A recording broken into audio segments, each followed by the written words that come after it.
All right. Hello, everyone. It's nice to see you. We are so excited to have alumni Amy Bailey back with us. Well, you've been here for a while, but to give us a talk.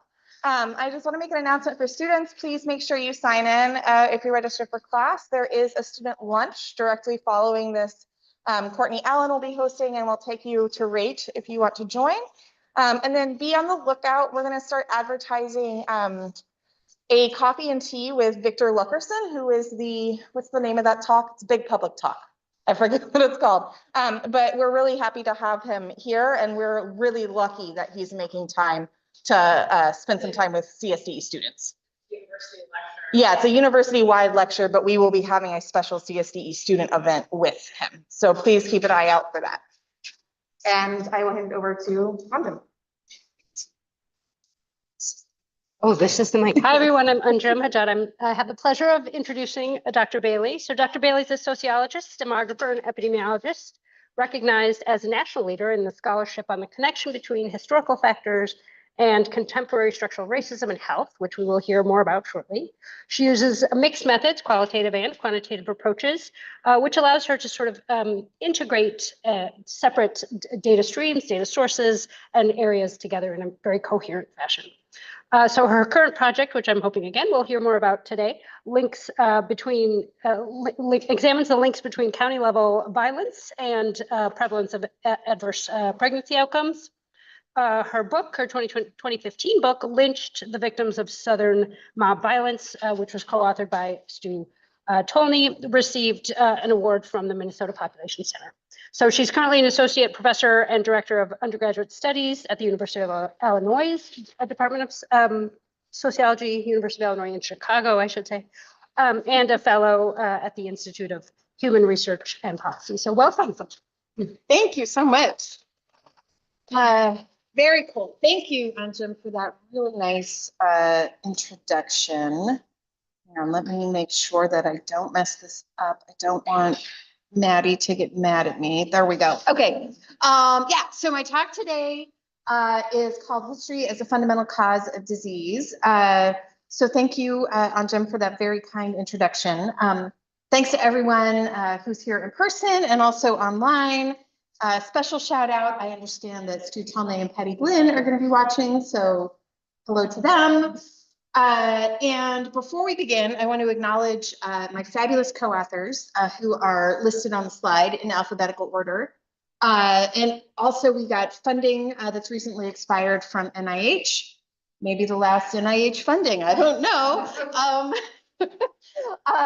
And also thanks to CSDE and Sarah for hosting me while I'm on leave from my position at UIC. Oops, let's see, is this going? How do we do that?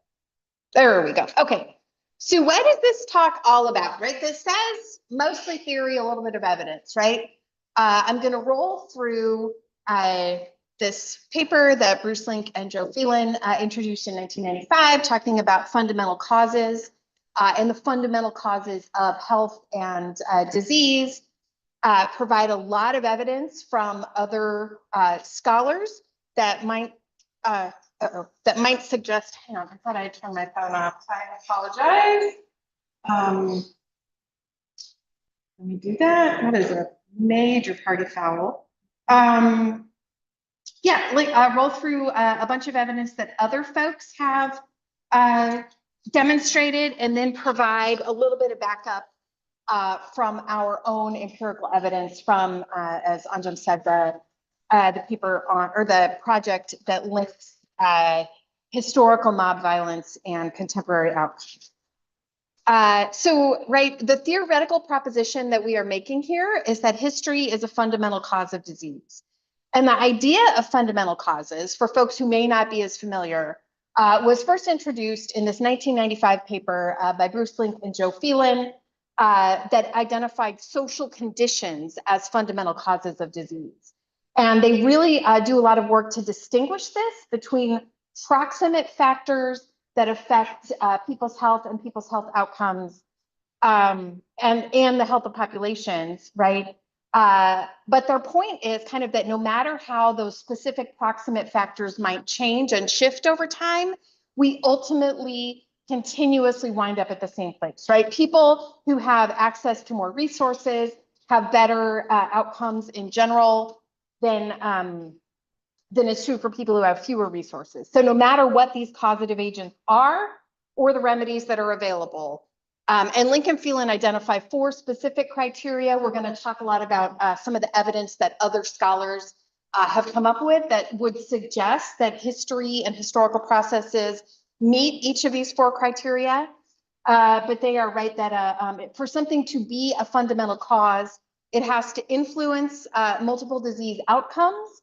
It has to affect multiple risk factors for diseases. It has to shape access to flexible resources. We'll talk in depth about what we mean by flexible resources that might help people and communities protect or promote their health. And it's also reproduced over time, as I said, right, through changing mechanisms. And I'm going to argue that history meets all of these criteria. Also, right, because history causes today's causal relationships, I think it sort of meets an additional hurdle.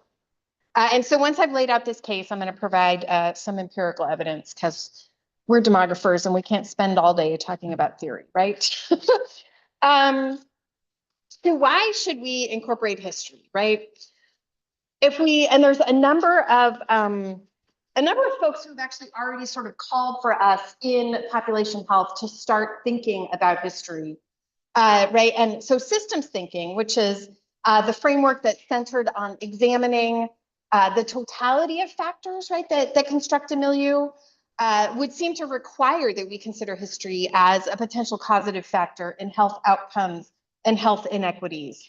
And we're not alone in this, right? Susie Castle and her co-authors explicitly call for epidemiologists to incorporate historical measures into their research to help us better understand particularly racial health inequities. Other scholarship links contemporary healthcare approaches with historic antecedents, such as a direct intellectual linkage between antebellum scientific, and I use that term in air quotes, narratives about racial differences in mental health, and a contemporary focus on carceral solutions for mental illness among Black Americans. And indeed, right, this relationship between history and public health is reciprocal. In addition to history shaping public health crises have repeatedly molded history in political, social, and economic realm. So for example, right, mosquito-borne pathogenic illnesses directly impacted European efforts to conquer the Americas, right? We saw and are still in the midst of, I would argue, right, widespread economic and socio-political turmoil resulting, I would say, perhaps directly from COVID, right, and the disruptions that happened with that disease. So, right, it's a reciprocal relationship. Also, right, thinking about other people's theories, a lot of the theories that we lean into as demographers and as population health scientists inherently embody measures of time and measures of history, right?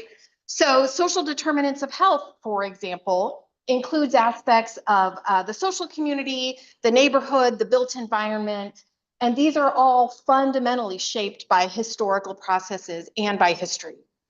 Right, life course and longitudinal approaches inherently acknowledge that there's this link between past and present and that you can't fully understand the present without really understanding the past. We've had an explosion of scholarship that focuses on epigenetic pathways and demonstrates that, right, the human body selects which genes to express and how to express them based on individual level and community level experiences, and then that some of those modifications can actually be passed on to future generations, right? Clearly, history is informing the present and the future.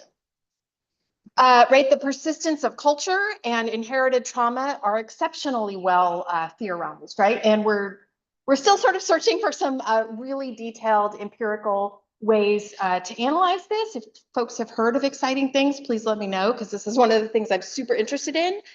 And then, of course, we can think about Arlene Geronimus's weathering hypothesis, right? And traumatic correlates of hypervigilance and additional pathways that we know help sort of the historical experience shape the present and the future.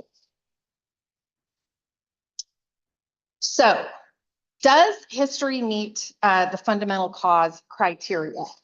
And the main thrust, right, for fundamental cause theory is that the resources that shape health and well-being are flexible. I'm going to talk about that extensively in a minute.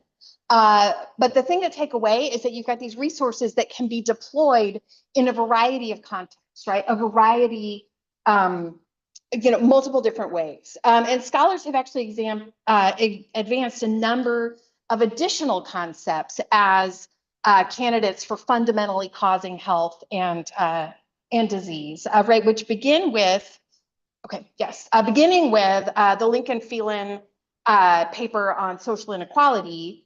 But David Williams and Chiquita Collins proposed residential segregation as a candidate. The way that it operates, right, the relationship to educational and occupational segregation, and ultimately through racial inequities in socioeconomic status. Right, stigma is thought to do so through its relationship to the ability to access other resources like social support and housing and economic assets, which all in turn have extensive bodies of evidence that demonstrate their direct link to health. Also, social stratification, right? Which, if we think about that between societies, tells us about variation in the fundamental causes themselves, right? Sort of variation in those systems of exposure has also been advanced as a fundamental cause. So here, we're going to assess, I think I skipped a slide, sorry.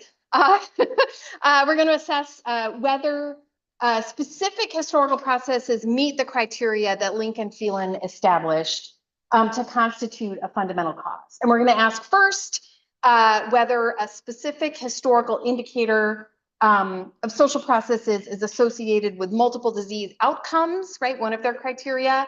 Next, we will identify a disease outcome that's associated with multiple historic indicators, and then specifically identify how multiple historical measures might shape access to flexible resources. And then finally, we will trace durability with specific reference to infectious diseases as sort of the environment and access to resources change. Before we hop into that, I want to talk a little bit more in depth about what we mean by access to flexible resources.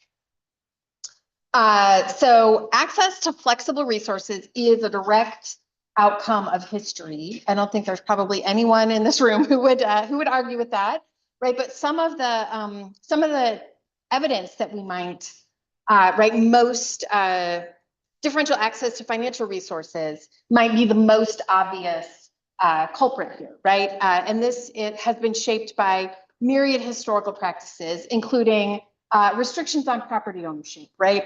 Residential segregation, coverture, which is the legal standard by which a married woman's legal status actually gets subsumed under that of her husband. The exclusion of men of color and all women from particular educational opportunities, occupational opportunities, the most highly remunerative occupations, I should add, right, and heteronormative practices that have restricted the economic benefits associated with marriage to couples that are different sex, right? We also have differential access to knowledge. We can think about school segregation, both by race and by gender. We can think about the way that Native American and Alaska Native tribal folks, right, were forced into boarding schools, denied their traditional forms of knowledge, and forced to adopt, or at least try to force to adopt Western ways, right? We have ideas of power, right? If we think about political power, first, right, the restriction of both voting and office holding to propertied white men, right? That eventually has suffused to other groups within the population, but I would say is currently under assault. um, the idea of prestige, right? Certainly, we have a long history of particular religious organizations restricting the most prestigious, right, the closest to God positions to people based on socially identified criteria, predominantly allegedly straight men, right? And then, but we also can think about just linguistically, right? There is a whole host of derogatory terms in the English language that attempt to subjugate, right, women, people of color, people who are disabled, people who are not cisgender, not straight, and right, and people who are economically advantaged, right, and those terminologies, those pejorative terms, do not exist in large number for straight, white, cisgender men. We can think about social connections, right? We can think about the ways that residential and occupational segregation shape who we interact with every day. We can think about the ways that elite universities' legacy admissions policies, right, restrict sort of who gets access to this arena of social connections. Okay. So, does history meet this fundamental cause criteria, right? And I'm first going to ask whether a specific indicator of social processes, historical processes, is associated with multiple disease outcomes. Then we'll talk about disease outcomes that are associated with multiple historic indicators. Specifically identify how multiple historic measures might be linked to access to flexible resources. And then, as I said, finally trace the durability in infectious disease inequities as intervening change. So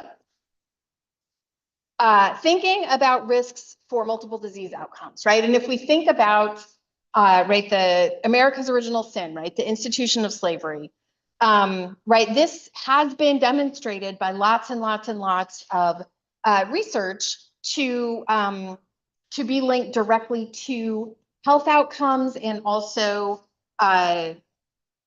other resources that might, flexible resources that might shape health, right? It's a historical indicator of white supremacy and intense racial repression and exploitation. Right, and research has linked the local concentration of enslaved people to poor contemporary health outcomes today. So that includes poor perinatal outcomes for Black people. And if we think about thinking about rates of health improvement, right, a slower rate of decline in cardiovascular disease among Black Americans who are living in places that had higher historical concentration of slavery. There may be different effects for white people, and there has been a lot of evidence that shows that this local concentration of slavery might actually, while it's eroding the health of Black Americans, might actually be beneficial to white people.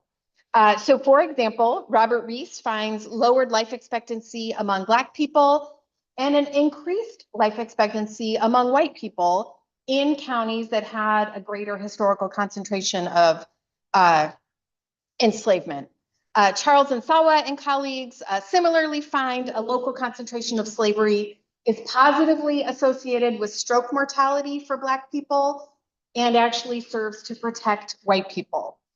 Ryan Gabriel and his colleagues find lower opioid-related mortality among whites in southern counties that had a higher concentration of slavery. Now, I want to emphasize here, right, these connections between these historical facts and these contemporary outcomes persist even when we're controlling for individual level and contemporary contextual factors, right? So these are all papers that isolate a specific effect of a historical process, right? So This one historical institution we've identified as predicting a number of health outcomes, right? So check. We've met the first criteria, I think, I hope. Right, thinking about whether a single indicator of structural racism can also right, be linked to multiple risk factors that could affect health, right? And for folks who are not familiar, I'm sure most people in this room are familiar, right? But redlining was a 1937 federal program through the HOLC that sort of graded different neighborhoods. And red was the worst neighborhood that you could be in, right? So 2023 article by Roshank Medipane and colleagues that appeared in the American Journal of Public Health says, and I want to put the whole quote up here, now that I see the light in the room, I don't know if you can read that. So it says, historical redline neighborhoods experience contemporary determinants of health conditions that are less conducive to health compared with those in non-redline neighborhoods. These differences also reflect the accumulation of resources essential for health in green line neighborhoods, right? So you have more risk factors in red line neighborhoods and more health supports in green line neighborhoods, which coincidentally enough were predominantly native born white when those categories were established, right? So thinking about the health risks, right? Multiple health risks that are associated with a particular historical factor, redlining.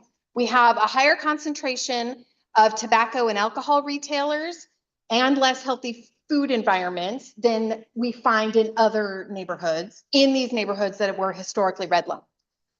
Neighborhood air pollution levels have a consistent and nearly monotonic association with Holt grade, meaning that the end result, bottom line from this paper from Lane and colleagues, says that people living in redline neighborhoods today are exposed to roughly 50% more contaminants than those living in neighborhoods that receive the highest rate. Because neighborhoods that were historically redlined have less tree cover and more impervious cover like asphalt or concrete, people living in those neighborhoods are exposed to higher ambient temperatures and more airborne carcinogens and other respiratory hazards than people who are living in other kinds of neighborhoods. So redlining is associated with multiple risk factors, right? So historic thing meets another one of the criteria. I hope you agree. I want to talk, right, about shifting pathways. Link and Phelan don't specifically talk about flexible resources as one of the shifting pathways, but I think it actually has a lot of resonance here, so I'm going to talk about it specifically together. Right, so this access to flexible resources is perhaps, right, most cogently we could understand it in terms of income and wealth. And both of these clearly, right, reflect vestiges of historical inequities and historical processes, particularly in terms of occupational segregation. So historically, right, as we said, right, the occupational hierarchy was bifurcated. I want to talk about the way that pathway sort of changes over time, and yet we still arrive in the same place, right? So historically, during colonial time periods and the early days of the Republic, right, the occupational hierarchy was racially bifurcated and also bifurcated by legal status, right? So men who were classified as white and people who were classified as free workers, right, tended to be in the higher category, have greater access to resources, clearly greater legal freedoms, but also sort of greater social freedoms. And nearly all Black people, certainly by the time we get to the 18th century, white, were working through processes of enslavement.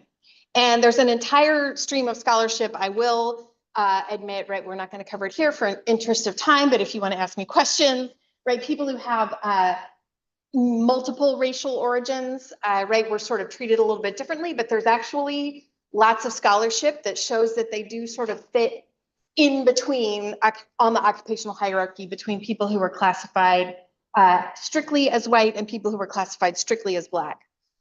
Right, so historically we have this this occupational hierarchy that leans into notions of legal freedom, notions of race. Clearly, the foundations of the U.S. economy have shifted away from agriculture, away from the institution of formal slavery, and even manufacturing, right, towards information and technology today.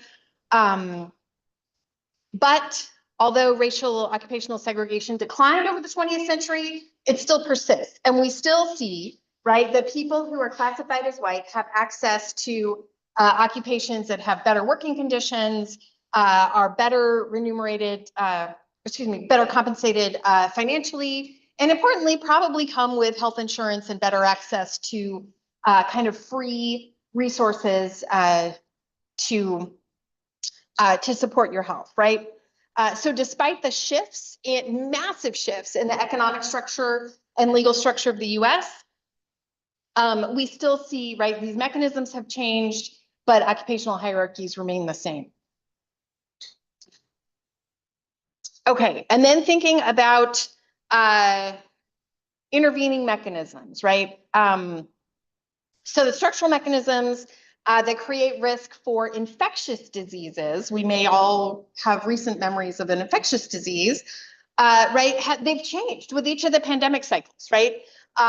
Different factors with each subsequent pandemic will put you at risk for whatever the pathogen is, right? So for example, early in the 20th century, Black neighborhoods were extremely overcrowded, partly due to legal and socially enforced residential segregation, partly due to neglect of sanitation, right? So housing conditions were crowded and unsanitary. And in turn, right, this led to exceptionally high rates of infectious diseases among Black Americans during the times when tuberculosis, when influenza, right? It was all resulted from, not all, but a lot of it resulted from crowded housing, right? We just saw within the last 5 years, right, elevated risk of disease and mortality among Black Americans during COVID. And what was that related to? Do people remember? Right, there were, not exclusively, right, but there were a lot more Black people in these essential worker roles, right? So we've got a completely different mechanism, right? It's not about the housing. It's about the fact that we've, restricted so many Black workers into these occupations that put them at high risk for infectious diseases, right? So we still see, right, the same racial inequities associated with infectious diseases, even though it operates through a completely different mechanism 100 years after the major influenza pandemic. So I hope I'm bringing people on board, right? History is meeting these criteria. Do we have 15 minutes left? How much time do I have left? Oh, how much time am I? Minutes for you and then Yes, okay, cool, yes. I'm all about me, right? How much time do I have left? Okay, I think we can get there. Okay, so I've got a logic model up here, and I want to talk empirically, right? Showing how we've got some research that is just about out, right? That shows a connection between historical mob violence and contemporary pregnancy outcomes, right? Right, so supporting my proposal that history might in fact be a fundamental cause of disease, right? Access to power and resources that help prevent or treat disease are ultimately rooted in the historical past.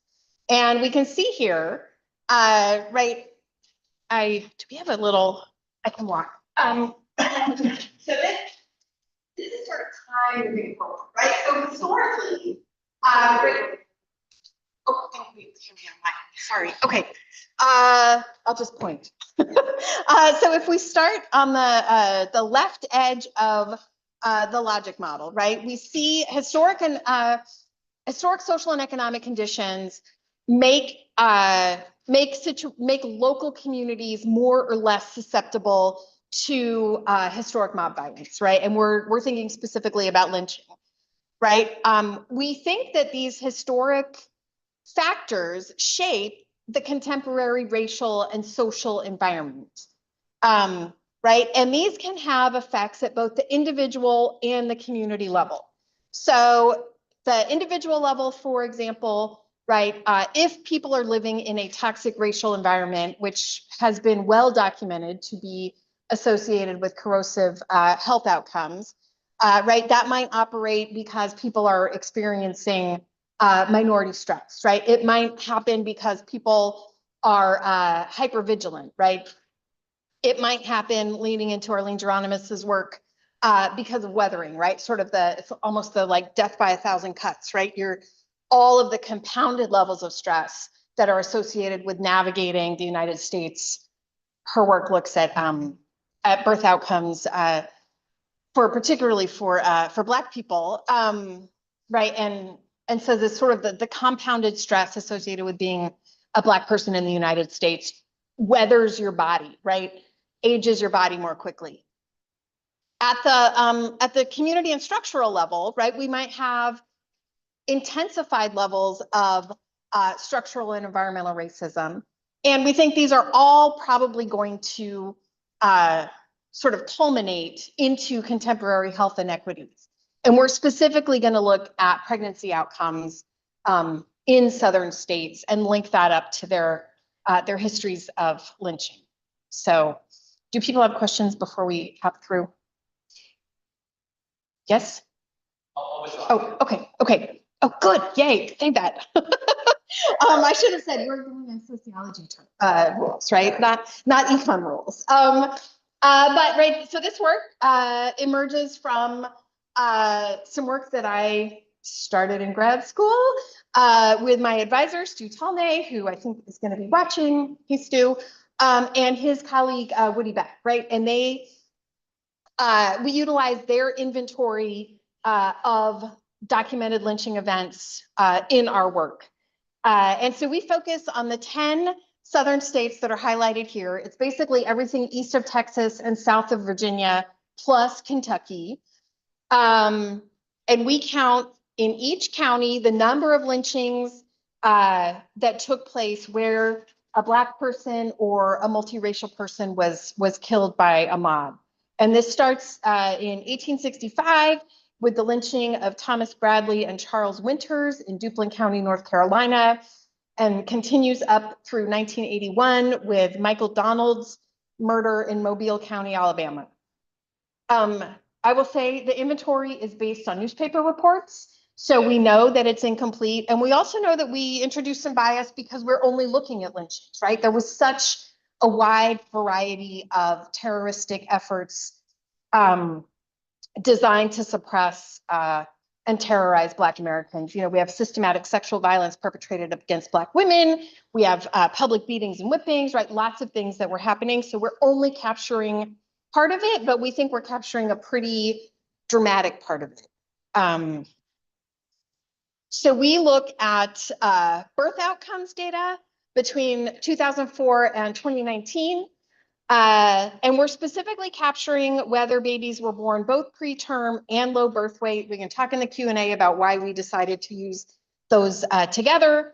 Right, it's one of the most common adverse pregnancy outcomes, and in many cases can sort of set the stage for further health deterioration for the baby through childhood. And also something that prior research has identified is linked up with the birth parent stress and with toxic racial environments. So, right, these data come from the CDC, part of the National Vital Statistics Surveillance Program. You'll see it referenced frequently as the natality data.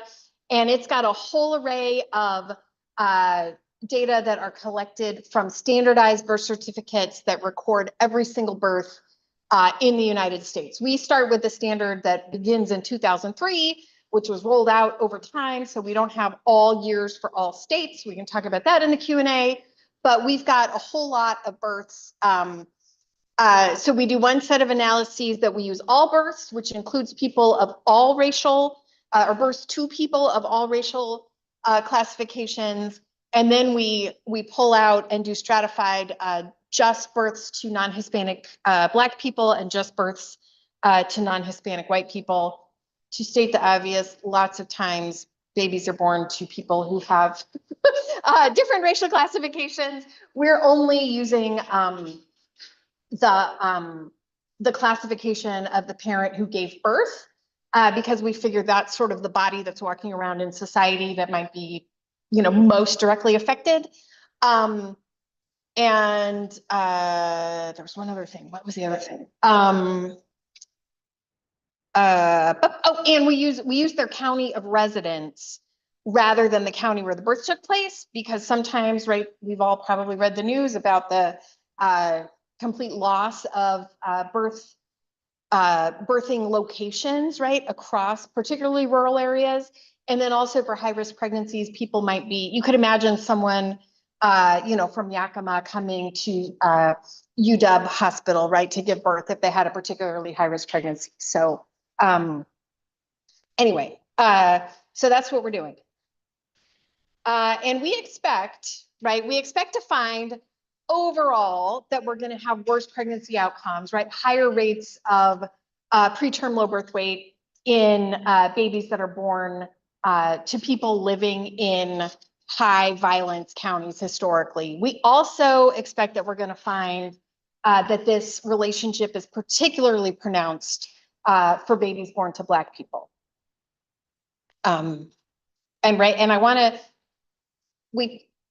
emphasize we're talking about rates here. I'll talk about, we do sort of slices of the data based on maternal characteristics. I'll go into more information on that. Right, so to test our hypotheses, we use zero inflated negative binomial regression. Right, so this accounts for both the fact, as you can see from the long right tail, right, our data are over dispersed. And also because we're looking at kind of slices of the data based on, you know, characteristics of the birth parent. We probably don't have a lot of 16-year-olds who have a college education and are on their third parent, right? So we have lots of zeros that just sort of suggest that we didn't actually have anybody falling into that category. So negative binomial allows us to deal with both of those things. Let's see, and like I said, right, we do one set of equations using the total population, and then we do stratified where we include, we restrict just to non-Hispanic Black and non-Hispanic white people. And the outcome, which some magic that STATA does under the hood, is that we look at the outcome is the number of preterm low birth weight babies that would be born to each 1,000 people in that category. And those are identified by county and year. And so we also include fixed effects for the year and the state where the birth took, where the birth parent lived. And then we also cluster we use the VCE cluster command in STATA to cluster the standard errors because we have repeated observations for each county. I can answer more questions about that if people have. And the exposure variable is the number of lynchings that had at least one Black victim or multiracial victim that took place in the counties since 1865. And we log it because there were some places that were much more violent than other places. And also because we had some places like in Florida that was rapidly undergoing colonization and expansion. And we actually, to get consistent geographic units, had to cluster some of the areas. You know, we've got over 90% of our counties are just one county, but we have some cases that we had to bundle some counties together so we could have a consistent geographic area. Okay. Right, and so we do preterm low birth weight by characteristics, and I apologize, some of these, I try to use birth parent, but sometimes for clarity, or if we're talking about the birth parent versus the other biological parent, right, we use maternal and paternal. Please let me know if you have better suggestions. Right, but so we have age slices. So we do 5-year age bins. Because of sparse data, we're not able to use very young, birth parents who are under age 15 or over age 45. We control for characteristics of education and marital status. Also, what the level of parity, right? Is it the first birth, the second birth, or third and higher? And whether the baby was delivered by C-section. And then, as I said, right, we use fixed effects for state of residence and year of birth, and then we cluster and our inflationary factor to get at that zero inflated part of the negative binomial equation is the total number of births in that slice of data for that county and year. So the total number of births for right, people age 20 to 24 who were high school graduates and married, and it was their second birth, and they had a vaginal delivery, not a C-section. So total number of births that fall into that kind of maternal slice. So key findings, I'll show you some pictures and then we will wrap up quickly. We find that there is a consistent and positive relationship for all age groups between people living in more highly violent historical places that were historically more highly violent, and the risk of or the rate of having a birth that was preterm low birth weight.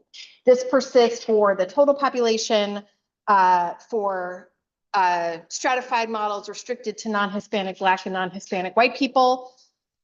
We did a bunch of additional testing. We thought, well, maybe this is because the characteristics of these communities historically shape what we would expect these communities to look like today. So we did a whole additional set of models where we include things like poverty, like the percentage of of adults who had a college degree, right? The percentage of babies that were born to unmarried parents, right? We throw in a bunch of other things that we thought might be explaining it, and the result is the same, right? So we are already controlling for some maternal characteristics. We control for additional contextual characteristics, and this historical relationship persists. This is an independent effect. And to show you what it looks like, I was telling Anjum just the other day, ignore the numbers on the y-axis. They are all messed up, but the relationship is the same. What we have on the y-axis is the logged number of lynchings that took place in that county. And even though the metric sort of goes all over the place, the y-axis shows us essentially the rate of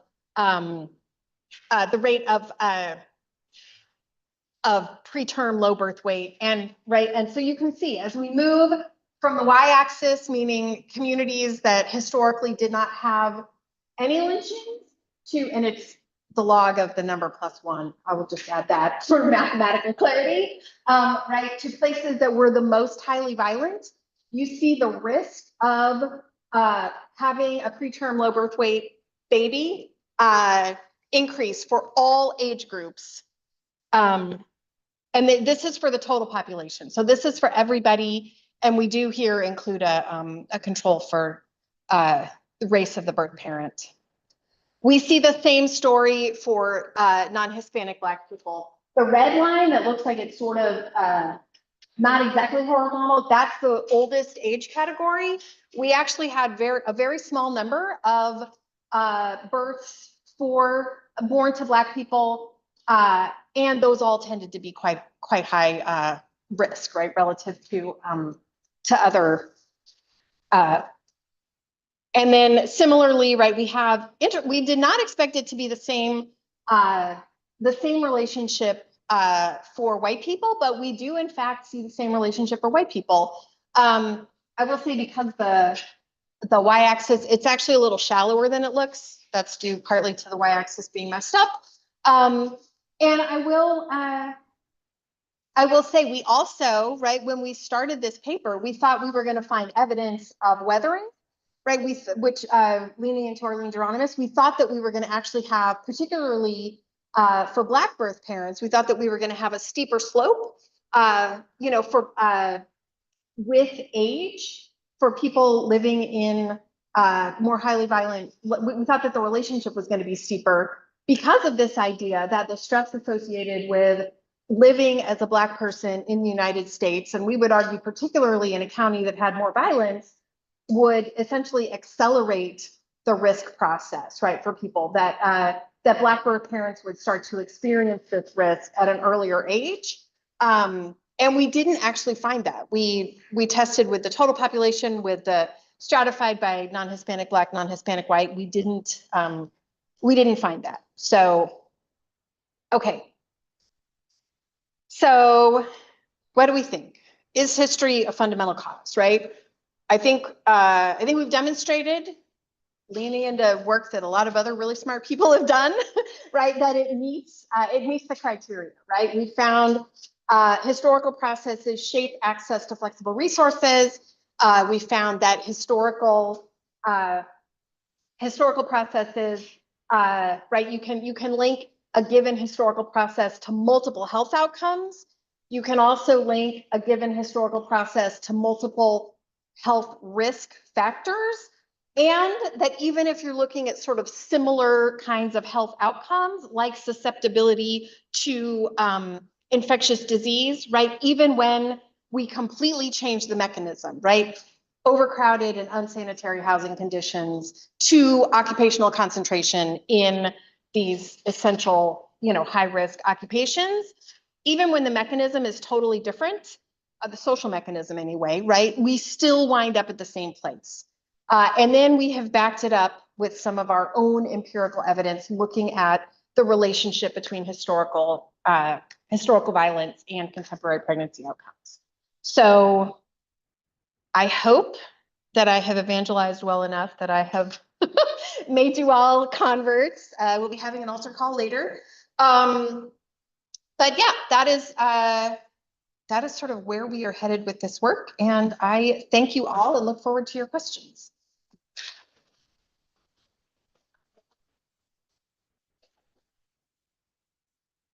I know you had a question. Yes. Uh-oh. Oh, yes. And yeah, well, first of all, super compelling.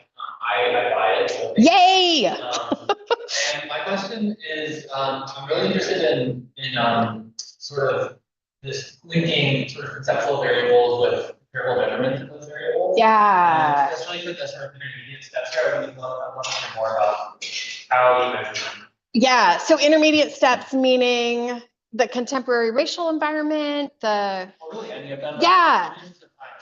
Sure, yeah. So I will say, I'm gonna lean into work that other people have done because I haven't done this myself. But I know folks probably remember Ian Kennedy from when they were here, right? Have done a lot of sort of large language models, right? Looking at language in and Zach Olmquist has done too, right? Language in Twitter posts, right? And geo-linked them back to communities. Looked at language in rental ads and looked for coded language and linked them back to the geography, right? So there are a lot of ways that you can do this without ever having to leave your office, right? To get at the contemporary racial and social environment, there are folks who have looked at Christopher Lyons, who's an alumni of UW Sociology, has a paper where he connected lynchings with contemporary police shootings, right? People have looked at links to inequities, racial inequities in incarceration, right? So there's a lot of ways that you can that I think is exciting. I mean, exciting in a sociological way, right? But because there's so much administrative data that we can lean into, that really helps make the case, right? Is that Yeah, that's great. okay? Yeah. Professor, yeah, Terrellian? Yeah, no, very interesting work. I just had some questions, right? I think I really wanted to make sure I understood properly the source of the variation. So here, yeah, so here you have the information of the mentioned at the county level. Yes. And then, but then some, I guess, for the data set, was this restricted data to be able to have the county level identify? For the, Yeah. yes. Okay, because Yes. that's some of the. Yeah, no, They restricted the county level. it is restricted data. You have to have a data use agreement. You Okay. have to have, yeah, you have to have specific, Okay. yeah. So, okay, so that means, and then for me to understand that because we're looking at the historical, so it's not always that the counties, some counties were aggregated, because I know just like, even over time, counties were like, the geography Yes. changes. Okay, so then in your source of variations, I guess, with some of the fixed effects, when we're looking at some, I guess I just want to make sure how, like, what's, so am I comparing people within the state in different counties? I guess I want to know. Yeah. So at the county level, right, Yeah. we think that's probably the most proximate social environment. Oops. Remember the audience. Oh, remember that, sorry, online people. So yes, I will repeat the question. Yeah, so the question was about sort of this, we've got two spatial measures going on at the same time, right? We've got counties and we've got states. So the counties, we think that is the most proximate social environment. And there are a bunch of things that are going to be governed at the state level, like, Medicaid benefits, like, different state policies around pregnancy and birth. So we think that there are some things that are going to affect people more directly, and then some things that are not as direct, but are probably going to shape the environment within which they're experiencing pregnancy and childbirth. So we include the indicators of of total number of live births, of the number of those live births that are born preterm and low birth weight, and the violence measure are indicated that's at the county level, right?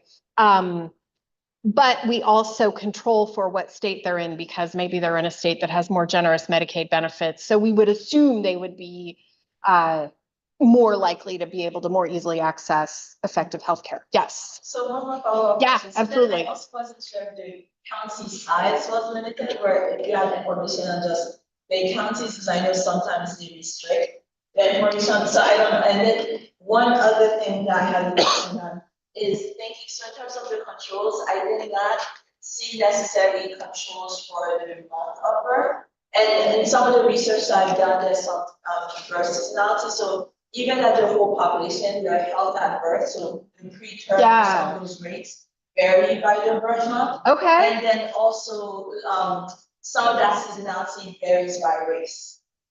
It's not exactly. Okay. So we should might be some additional things to think. No, that's great. We have not included that, but that's that I'm glad that this is being recorded, because I will. All right, we have a question online. Okay, question online. In Q&A, and then we also have Jenny Rowick who raised her hand. So I'm going to ask the Q&A question. Okay. Collective, think about it, but I'm also going to ask Jenny to ask her question. Okay. Back to back. Okay. Okay. Yuri asked, interesting talk, thank you. Not in a place to unmute, so I will tie my question. I am still trying to wrap my head around whether history should be considered its own distinct fundamental cause of disease, or if it is better to understand as a dimension of existing fundamental causes. For example, I agree that historical racial segregation policies have contemporary effects, but to me, this is an example of pervasive nature of racial residential segregation as a fundamental cause, rather than a distinct effect of history. Can you please, so don't answer. Yeah. Help me understand. Great question. think about this distinction. Yeah. Okay, and then Jenny, unmute yourself. Uh-oh, Jenny, are you there? Are you speaking, Jenny? Uh-oh. I don't know, she's unmuted. Okay. Am I unmuted now? Oh, there we go. Yay. Okay. This is great, Amy. Thank And you. I think my question is, was that Stu's question before? Did I hear that correct? Oh, no, it was just, no. Oh, okay. Well, in any case, I think this is complementary to the previous question, which Okay. is history is what we are now. And I'm curious about, I'm thinking about places in the South that are places where Black residents are returning from the North Yes. and view it as a better, kind of a better quality of life than in the North, Yep. which makes me wonder if you could pick out kind of overperforming and underperforming places and think about how that matters. So I think fundamentally this is a question about how the intervening history is creating or exacerbating, creating greater equality or exacerbating the historic inequalities. Yeah. So, Well, I guess everybody might have heard. yeah, I'm hoping that, because that went online, right? Yeah. So yeah, so those are both great questions. Yeah, so to answer the first question, I think yeah, I think that is I think that that's a really important distinction that I'm frankly not directly addressing here, but I think my goal is more to get people to really think about the way that historical processes have shaped whatever the contemporary reality is. I mean, you're absolutely right, right? Right, redlining and redline neighborhoods are one historical process or one historical fact, which also, right, builds on the historical fact and process of the Great Migration, which also builds on the historical fact and process of World War I immigration restrictions, right? I mean, I think you're absolutely right, right? There are a lot of different things that we could use, and the distinctions are messy, right? My hope is that we will start to at least think about something, right? We'll at least start to think about, whether it's and sort of what is the historical fact that might be most linked to this thing that I'm interested in as my outcome. That's probably not a very satisfying answer, but that that would be what I got. Yeah, Sarah. I have a comment, and I think I'm just wondering if this might help you think about it. Okay. But I don't know. I also want to say this is really interesting. I love it. Love the work. Thank you. Exciting. And we're still thinking our way through, so we're totally open to all kinds of ideas and suggestions. Yeah. So my question is, if I were to think about this, when I think about mechanisms, when I think about Yes. the question of mechanisms, I think, okay, mechanisms are our way of saying there's some leverage here to make change. Like Yep. you could change things and it would either get worse or better. Yep. Based on what we learn. And so typically we're trying to isolate like how much of this mechanism explains the Yes. outcome, right? So when I'm thinking about history in relation to historical processes, I would think, well, there's a leveling, there's a history sets, you can think of history as some condition that sets a forward. Absolutely. Yeah. And you don't think we can't go back in time and change history. Yes. Cannot unring the bell. Change contemporary efforts. Yes. So I'm thinking, okay, history creates a condition for disparity. Yes.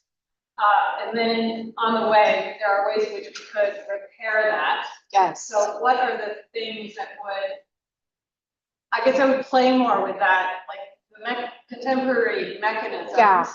What extent do they ameliorate, magnify some history? Yeah. As opposed to like history as fundamental. I mean, it's a good question, but it's also, it sets the stage for the contemporary mechanism. No, exactly, right? And that, yes, I love that. I'm probably going to write it down. But no, I think you're absolutely right, right? I mean, it is sort of what sets so many of these mechanisms in motion. And right, can we figure out ways, can we learn the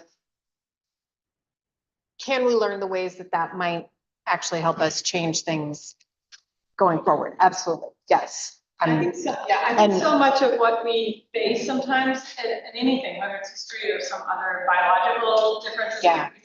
I think that we fail to acknowledge that really what we might be seeking, you know, from a proactive Monica Prasad, like let's fix things, way, like how do we make things better for everybody? Yes. Yeah, no, that's awesome. And I forgot Jenny's question, and then Bill has a question. Jenny, can you say your question again? I totally forgot it and I didn't write it down. I think it's similar to what Sarah was saying. Okay. But I'm curious about whether and how you can say something about the places that seem to be improving Oh, right, relative yeah. to their history. Yeah. No. And I'm thinking, I was actually reading a piece by Victor Lukerson, who's visiting in 2 weeks as one of the graduate school speakers. He's written extensively about the Tulsa Massacre? massacre. Yes. But he's also written about community organizers there, and I'm thinking, about places where African American organizers and allies Yeah. have tried to change local culture, and whether you can see some of that. Yeah, no, that's a great question, right? I mean, I think obviously EJI's work and the lynching memorial, I think is trying to move us that way.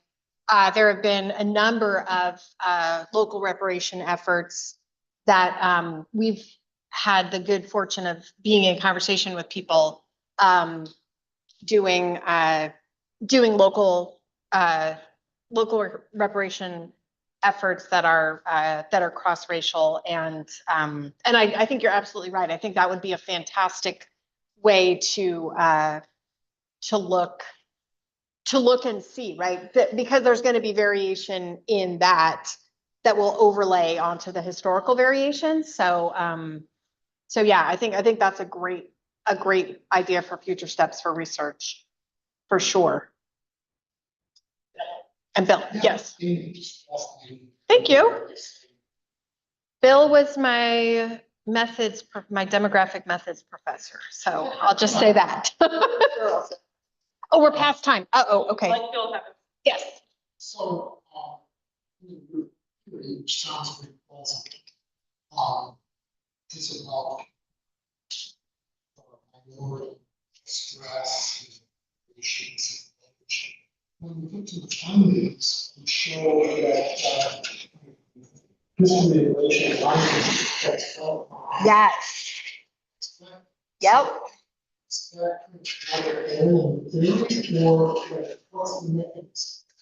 I think that it is, I think it takes a lot of energy to be mean. It takes a lot of energy to exert your dominance. I think there's a whole, my guess would be there's a whole, there are certainly, right, we've got evidence that there are some sort of psychic benefits to being an overtly racist white person. but I think that the communities and the contexts that get built, if you think about what's got to be going on in that community for a bunch of people to get together and collaborate to murder one of their neighbors in public, like that's pretty horrifying, right? So I think that is probably creates a toxic environment for everybody, whether you're scrambling like hell to try to stay at the top of the hierarchy in your own mind, or whether you're being subjected to that kind of abuse on a regular basis. I think it's probably a terrible typo. Yeah. Uh-oh. Which is Heather McGee's work. Okay. You should read. Okay. Because in her work, she says the efforts to maintain segregation involves closing swimming pools in communities. Right, closing yeah. down resources. Yeah. That didn't just harm, the African American Black community. Absolutely. Absolutely. It's a structural, Yeah. not an individual necessarily. Yeah. Louis' work has also been looking at like that sort of individual structural pathway. Yeah.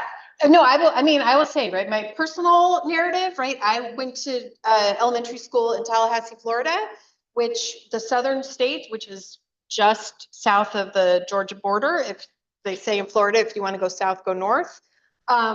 Right? True. Right. And so when I started kindergarten in 1975, they, Brown v. Board had been established many years before that, but the southern states, right, they leaned into this with all deliberate speed and were dragged kicking and screaming into desegregating their public schools. And so the teachers, everyone who was, over 35 had expected that they were going to be able to spend their career teaching in a segregated school system, right? So they came up with all of these informal ways to continue the segregation it was like, de facto, not de jure. And I can tell you, like, I had trauma from watching Black boys be brought up in front of the class and had it, right? And subject to corporal punishment. Like, that stuff is real, right? And when you're 7 and watching one of your friends get beaten by the teacher, like, that can have some effects, right? So I hope that I've rebounded from that. Thank you. Yes, sorry, everybody. Students need to get to. I know, they need to get to the pizza party. Great, thanks, everybody. Do I stop?